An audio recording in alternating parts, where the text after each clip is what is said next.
Представителите на Асоциацията на промишленото птицевъдство предстои да се срещнат и обсъдят належащите проблеми с новия министър на земеделието и храните Кирил Вътев. Ръководеният от него екип обяви намерението си да работи в посока опростяване на административните процеси и по-тясна синергия между наука, производители и преработватели. Какво очакват птицевъдите? Вече последните години доста често имаше смяна на министрите, но при всеки един министър, който отидем, и не само ние, а и другите колеги, искат реално точно това.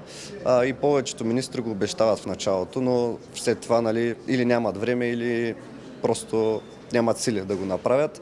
Ние искаме такава обща стратегия, обща политика, която ние да имаме някаква яснота какво правим, дори за 50 години напред, но да кажем 10-20 години напред, и да има наистина връзка между производители, преработватели, големите търговци и яснота от вноса на суровини в България. Не си говорим реално достатъчно, няма добра комуникация и реално връзките са нарушени. Виждате как с производителите обвиняват преработвателите за някои неща, преработвателите пък казват: нямаме достатъчно суровина, не е достатъчно качествена.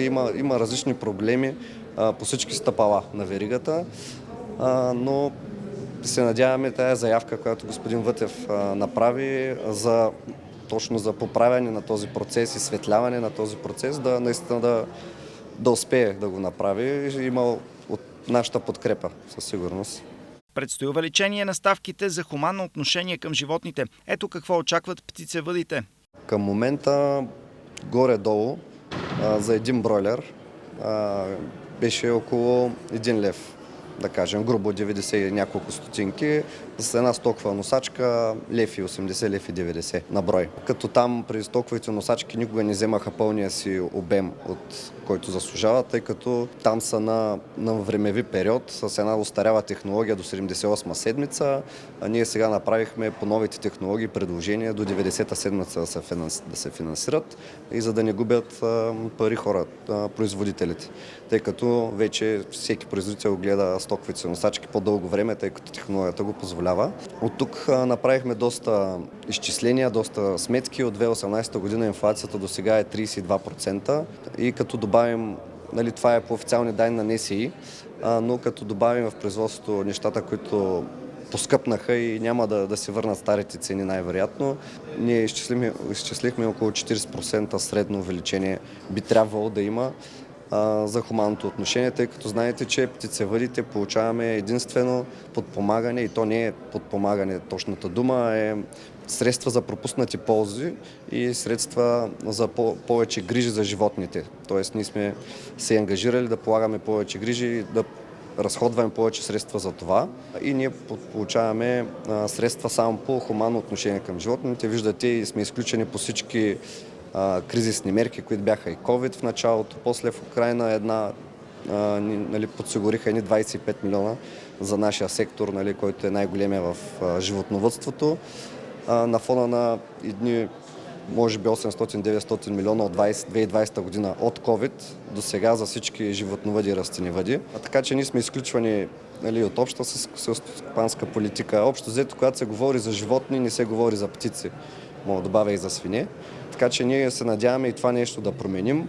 Виждаме, че сега и министъра започна и той да говори за животни, за кланници, но естествено птиците според мен не се визират в това изказване. Така че се надяваме да му обърнем достатъчно внимание, да приравним вече птиците към останалите животни. Украинският внос удари сериозно производителите и на яйца, и на птиче месо у нас. И при яйцата, и при месото оказа своето влияние, въпреки че при яйцата не бяха такива големи количествата, но огромен спад на цената при яйцата от преди 5 месеца до сега. При месото също оказа своето влияние, но от 1-2 месеца вече цената е малко по-стабилна. Няма сътресения нагоре-надолу, което за производителя по принцип е добре да няма резки промени в цената, стига тя да е добра, достатъчно добра. Цифри при цените при яйцата цените по време на вноса паднаха около 20%.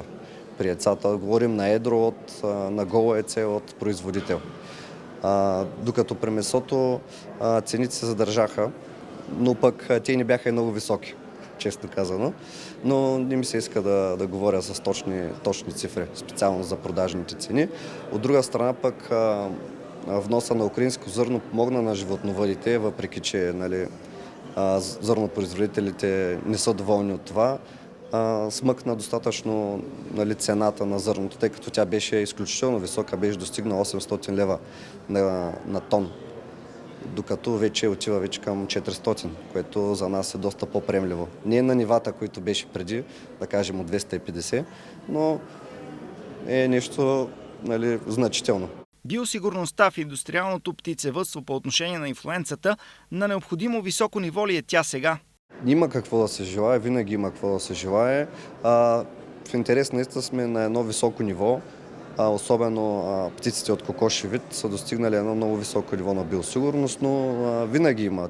Технологиите напредват, винаги има къде да се инвестира и какво да се донаправи, но биосигурността по фермите не е единственото нещо, което противодейства на инфлуенцата. Знаете, в цяла Европа и тази миналата година имаше хиляди огнища на инфлуенца, въпреки че тяхната биосигурност е изключително добра и във Франция, и в Италия.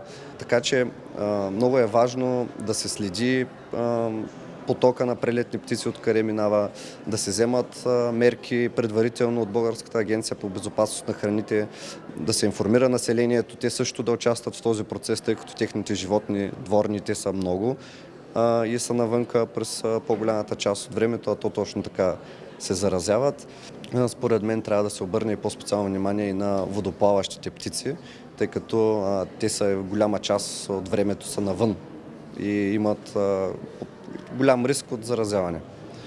Така че трябва да се направи една по-добра симбиоза между производителите и БАБХ и може би според нас трябва да се облегчат и самите административни тежести, самите проверки, тъй като прекалено многото проверки не подобряват ситуацията, утежняват чисто и административно, и като време самия производител, тъй като повечето ферми в България са малки и там работят основно семействата им и те нямат нямат служители, които да им водят цялата документация и да следят за абсолютно всичко, черни зони, бели зони, вратички в закона, като дойдат проверяващи, могат да се хванат за абсолютно всичко.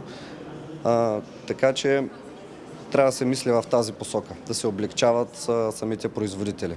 Заявката на новия земеделски министър за синергия между различните звена в производствената верига е заявка за решение на един от основните наболели проблеми. Да, по цялата верига е много важно да се работи от производител, преработвател, търговски вериги и внос, но е много трудно един производител, да кажем с 100 000 бройлера, трябва първо да говори с кланицата. Ако кланицата приеме да му изколи стоката на ишлеме, да му я даде да се я продаде, той не може да се договори сам с веригата, защото неговата стока е малко. Те искат постоянно. Така че е много комплексно и тук идва ролята на обединенията. И ние като асоциация сме започнали такива обединения и при пилешкото месо, и при яйцата. При яйцата вече работим, вече от 5 месеца много добре работим с търговски вериги. Разработихме собствен бранд с кауза, която финансира фондация Искам бебе. Така че това ни е плана и за пилешкото месо, като там, пак казваме, е доста по-сложно.